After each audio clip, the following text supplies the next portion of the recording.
Welcome back to the Daily Bread Bible Study. We are looking at day 81 for 1 Samuel, the first three chapters, chapters 1 through 3. Before we begin in this next kind of narrative section of the Bible, we get to see that 1 Samuel, 2 Samuel, 1 Kings, 2 Kings are all kind of a narrative arc, and then that arc is in some ways mirrored in First Chronicles and Second Chronicles. So kind of a breakdown of First Samuel, Second Samuel is First Samuel is the rise of God's king, and then the Second Samuel is King David's life of successes and failures. First Kings will talk about the kingdoms when they split, and the Second Kings will talk about the disintegration of hope leading up to the exile of both nations. So this is the time of the kings, and we will be getting into that here in 1 Samuel. So in 1 Samuel chapter 1, we get to hear, in essence, the introduction of this character of Samuel, but it begins mainly through the character of Eli. So Elkanah was an Ephraimite, and he had two wives. The name of one was Hannah, and the name of the other Peninnah. Now, Peninnah had children, but Hannah had no children. So Peninnah bullies Hannah around her infertility. In 1 Samuel 1, verse 7, "So it went on year by year. As often as she went up to the house of the Lord, she used to provoke her. Therefore Hannah wept and would not eat." In 1 Samuel 1:11, she made this vow, "O Lord of hosts, if only you will look on the misery of your servant and remember me, and not forget your servant, but will give your servant a male child. Then I will set him before you as a Nazirite until the day of his death. He shall neither drink wine nor intoxicants, nor a razor shall touch his head." So all of this is similar to Judges in some ways, because we got Samson was a Nazirite as well too. So we are introduced to that concept of someone who would make a vow before God with restrictions. The priest Eli, so here we have Eli now, the mentor for Samuel. The priest Eli meets her, seeing she was a mess, and sees that she looks like she is drunk. In 1 Samuel 1:14, he tells her to, quote, "put away the wine." But Hannah answered, "No, my lord, I am a woman deeply troubled. I have drunk neither wine nor strong drink, but I have been pouring out my soul before the Lord. Do not regard your servant as a worthless woman, for I have been speaking out of my great anxiety and vexation at this time." In 1 Samuel 1, 15 through 17, we get some discussion back and forth from Eli, and then he responds, "Go in peace, the God of Israel. May the God of Israel grant the petition you have made to him." So these promises made by Hannah and then by Eli become seeds for God's blessings to the nation of Israel. Honest prayer, even when it is messy, can lead to God's blessing. In 1 Samuel 1:20, in due time Hannah conceived and bore a son, and she named him Samuel, for she said, "I have asked him of the Lord." After Hannah weans her child, she brings Samuel to the temple in Shiloh. In 1 Samuel 1:27, "For this child I prayed, and the Lord has granted me the petition that I made to him. Therefore I have lent him to the Lord. As long as he lives, he is given to the Lord." She left him there for the Lord. So we have Samuel, a young Samuel in the temple. Hannah then sings a song of praise in chapter 2, praise to the Lord.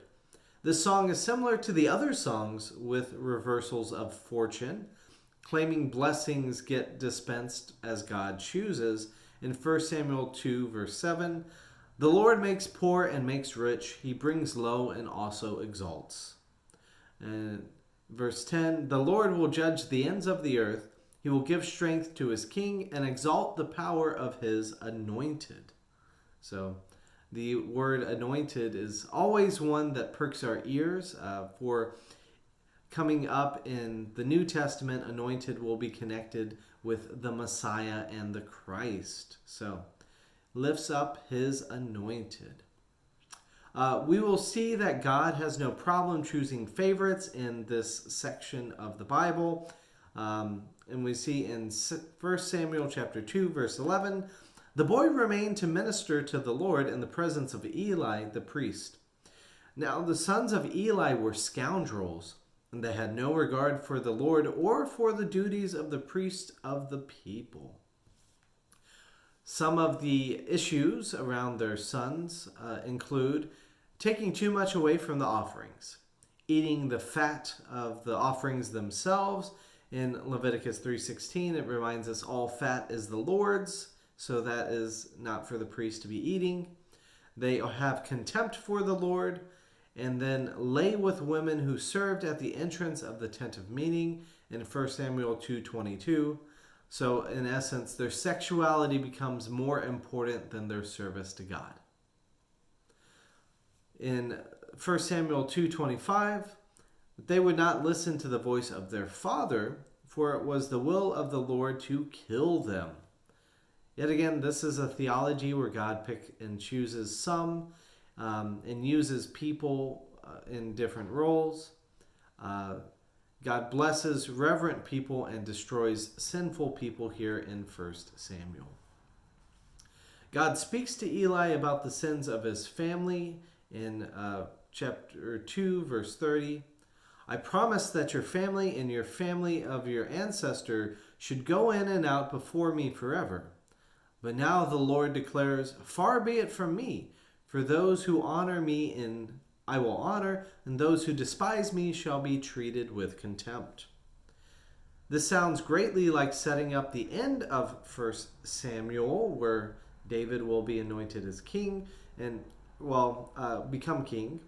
And even more, the story is setting up the future of the exile for all of the people. The one who eventually Israel and Judah will essentially show contempt for God, and God will reciprocate that contempt with the Babylonian exile.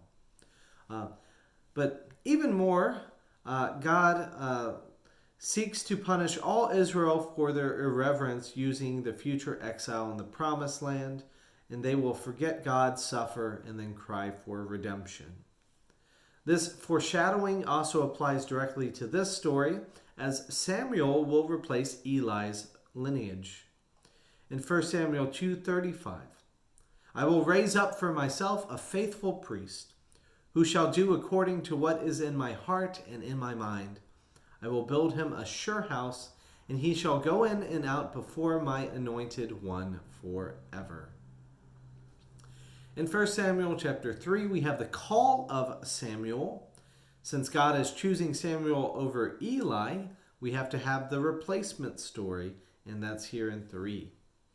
So in 1 Samuel 3, now the boy Samuel was ministering to the Lord under Eli. The word of the Lord was rare in those days. Visions were not widespread.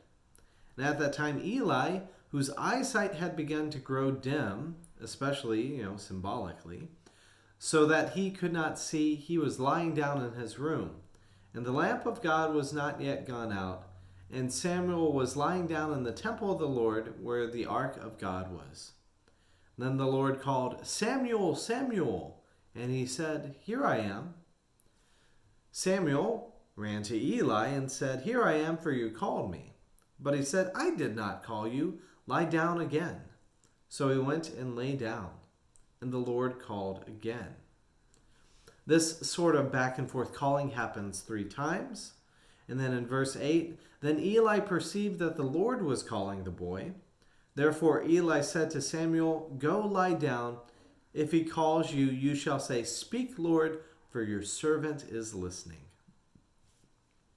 The Lord repeats to Samuel a prophetic message for Eli. I'm going to replace you and your family. Samuel is hesitant to share, yet Eli counsels him to speak. Eli hears that God has chosen Samuel over his family and accepts the word of the Lord in 3:19. As Samuel grew up, the Lord was with him and let none of his words fall to the ground.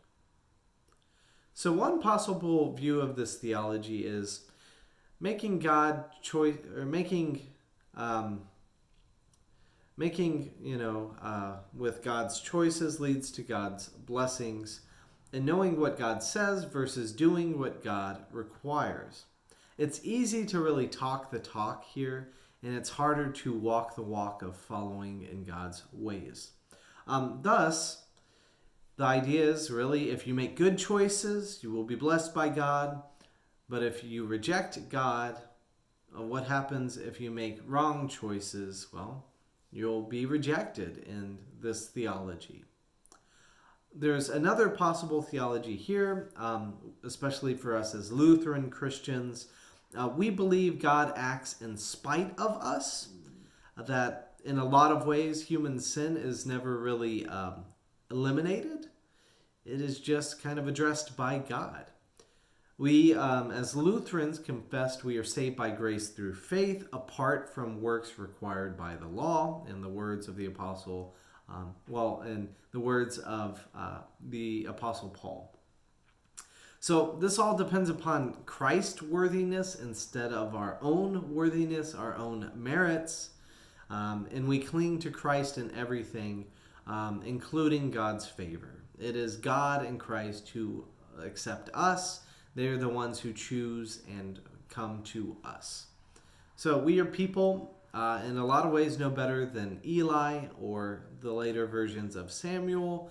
We are people who make mistakes all the time, but yet God, in a lot of ways, God chooses us over and over again, even though God has chosen some instead of others in the past. So we will see the theology of of God picking and choosing here in Samuel. It's not my personal theology at the same time. This is what is present here in the books. So anyways, I look forward to being able to discuss more about this coming up on future days.